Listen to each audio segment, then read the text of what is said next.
அனைவருக்கும் வணக்கம். கன்னிராசினியர்களுக்கு நிகழ்ந்து கொண்டிருக்கும் ஜூன் மாதம் 26ஆம் தேதி புதன் பகவான் தனது ஆட்சி வீடான மிதுன ராசியிலிருந்து பெயர்ச்சியாகி தனக்கு பகை கிரகமான சந்திரனுடைய ஆட்சி வீடான கடகராசியில் சஞ்சரிக்க இருக்கிறாரு. இந்த பெயர்ச்சியின் காரணமாக உங்களுக்கு காத்திருக்கும் அதிர்ச்சி என்ன? குறிப்பா கன்னிராசினியர்களுக்கு உங்களுடைய வாழ்வில் குடும்ப சூழ்நிலை ரீதியாகவும் உத்தியோகம், தொழில், வியாபாரம், கலைத்துறை, அரசியல் துறை, மாணவ மாணவிகள், விவசாயத்துறையினர், பெண்மணிகள் என அனைவருக்குமே என்ன மாதிரியான நன்மைகள் எல்லாம் ஏற்பட இருக்குது, குறிப்பா இத்தருணங்கள்ல மற்ற கிரகங்களுடைய சஞ்சார நிலைகள் என்ன என்று பார்க்கும்போது மேஷத்தில் செவ்வாயும், ரிஷபத்தில் குரு பகவானும், மிதுனத்தில் சூரியனும் சுக்கிரனும், கடகராசியில் புதன் பகவானும், கன்னியில் கேதுவும், கும்பத்தில் சனி வக்ர இயக்கத்திலும், மீனத்தில் ராகுவும் சஞ்சரிக்கிறாங்க. இந்த கிரகங்களுடைய சஞ்சார நிலைகளின் காரணமாக மேலும் என்ன மாதிரியான முன்னேற்றங்கள் எல்லாம் உங்களுடைய வாழ்வில் ஏற்பட இருக்கு என்பது குறித்தான முழுமையான பதிவு தான் இந்த வீடியோல நம்ம விரிவா பார்க்க போகிறோம். அதற்கு முன்னாடி புதன் பகவானை பற்றி சற்று விரிவாக தெரிந்து கொள்வோம். புதன் பகவானை பொறுத்த வரைக்கும் வித்தைக்காரகன்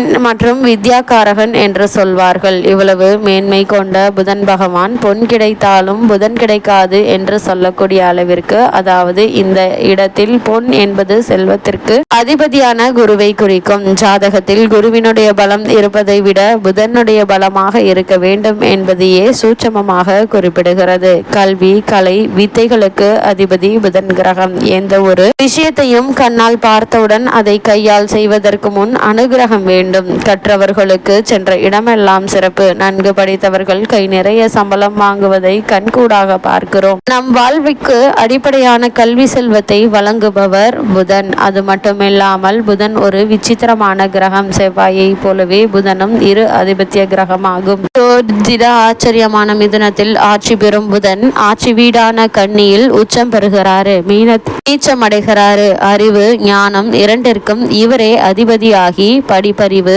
பட்டறிவு இரண்டையும் மனிதனுக்கு உணர்த்துகிறாரு. விஞ்ஞானம், மெய்ஞானம் இரண்டுக்கும் காரணமாகிறாரு. புதனை பொறுத்தவரைக்கும் சந்திரனுக்கும் தாராதேவிக்கும் பிறந்தவர் புதன். குருவினுடைய மனைவியுடன் இக்குழந்தை வளர விரும்பாத குரு சந்திரனிடம் அக்குழந்தையை ஒப்படைத்தார். சந்திரனும் அக்குழந்தையை தன் 27 மனைவிகளிடம் ஒப்படைக்க அவர்களில் ரோகிணி மற்றும் கார்த்திகை மட்டுமே அதிக அன்புடன் வளர்க்க மற்ற மனைவிகளாலும் தட்ச பிரஜாபதியாலும் சந்திரன் அடைந்த சாபங்களும் சிவபெருமானால் சந்திரன் மோட்சமும் அடைந்தார்.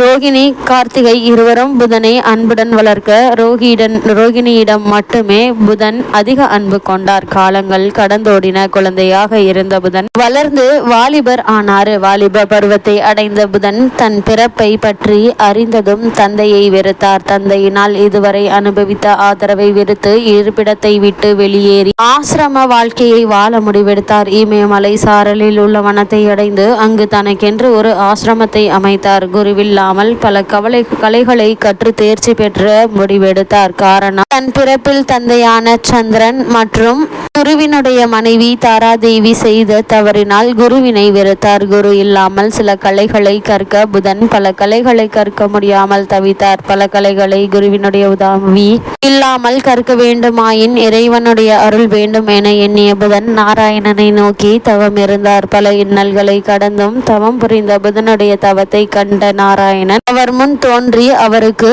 அருள் பாவித்தார். இமயமலை அடிவாரத்தில் கௌரி தடாகம் என்ற இடத்தில் தனது ஆசிரமத்தை அமைத்து நாராயணன் அருளால் குருவே இல்லாமல் சகல கலைகளையும் புதன் கற்று தேர்ந்தார். கலைகளால் பல உயரத்தை அடைந்த புதன் பிறப்பால் பல அவமானங்களை சந்தித்த புதன் தன் தந்தையான சந்திரனுக்கு பின்னால் தனக்கு வரவேண்டிய அனைத்து அரச பதவிகளையும் துறந்து ஆசிரம வாழ்க்கையை மேற்கொண்டார். புதன் தன் தந்தையான சந்திரனை வெறுத்து ஒதுக்கினாலும் பதவிகள் துறந்து ஆசிரம வாழ்க்கையை வாழ்ந்தாலும் சந்திரனுடைய அழகில் பாதியை கொண்டவராக இருந்தார் புதன். சகல கலைகளையும் கற்று அழகிய உருவமைப்பு கொண்ட புதனை கண்ட தேவ மாதர்களில் ஒருவர் அவரிடம் தன் மனதை பறிகொடுத்து தன்னை ஏற்றுக்கொண்டு தனக்கு இன்பத்தை அளிக்குமாறு வேண்டினாள். தன் பிறப்பினால் ஏற்பட்ட அவமானங்களை இனி எந்த ஒரு குழந்தையும் அனுபவிக்க கூடாது என்று எண்ணி அந்த தேவமாதர் எவ்வளவு வற்புறுத்தியும் மனம் இறங்காமல் இருந்தார் புதன். வேண்டுகோள் விடுத்த தேவலோக மாதுவை புறக்கணித்ததால் கோபம் கொண்ட தேவலோக மாது புதனை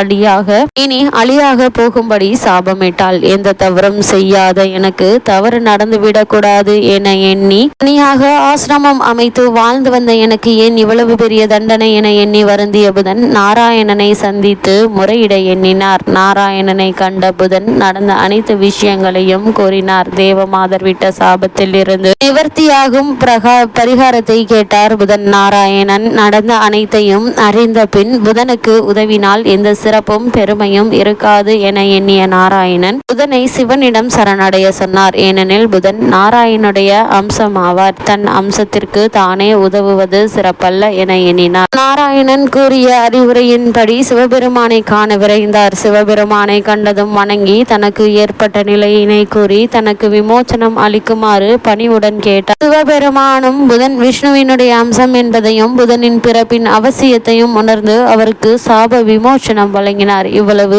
மேன்மைகள் கொண்ட புதன் பகவான் தனக்கு பகை கிரகமான சந்திரனுடைய ஆட்சி வீடான கடகராசியில் சஞ்சரிக்கக்கூடிய இக்காலகட்டங்கள்ல உங்களுக்கு என்ன மாதிரியான சூழ்நிலைகளை எல்லாம் ஏற்படுத்தி கொடுக்க இருக்காரு என்று பார்க்கும்போது கன்னிராசினியர்களை பொறுத்த வரைக்கும் உங்களுடைய ராசிக்கு ராசிநாதனான புதன் லாபஸ்தானத்திற்கு வருவது யோகமான நேரம் என்று தாங்க சொல்ல வேண்டும். பொருளாதாரத்தில் நிறைவு ஏற்படுங்க. இவ்வளவு நாட்களாக ஜென்ம ராசியில் சஞ்சரித்து வந்த கேதுவினால் ஏற்பட்டு வந்த தடங்கல்கள், தாமதங்கள், பண விரயங்கள், பணப்பற்றாக்குறைகள் நீங்கி நல்ல ஒரு முன்னேற்றம் ஏற்பட இருக்குதுங்க. தொழிலில் புதிய மாற்றங்களை செய்து முன் வரக்கூடிய ஒரு தருணமாகவும் இக்காலகட்டம் அமைஞ்சிருக்குது. அதிகார பதவியில் உள்ளவர்களுடைய ஆதரவு உங்களுக்கு தக்க சமயத்தில் கிடைத்து உதவிகரமாக இருக்குதுங்க. கடகராசியில் சஞ்சரிக்கும் புதனுடைய நிலையின் காரணமாக கன்னிராசியை சேர்ந்த உத்தியோகத்தில் உள்ளவர்களுக்கு காரணமே இல்லாமல் மறுக்கப்பட்டு வந்த பதவி உயர்வு, ஊதிய உயர்வு, உத்தியோகத்தில் கிடைக்க வேண்டிய சலுகைகள் ஆகியவற்றை தற்போது நீங்க எதிர்பார்க்கலாங்க. உத்தியோகத்தில் உயர் பதவி மட்டுமல்ல சம்பள உயர்வும் கிடைப்பதற்கான அறிகுறிகள் உண்டுங்க.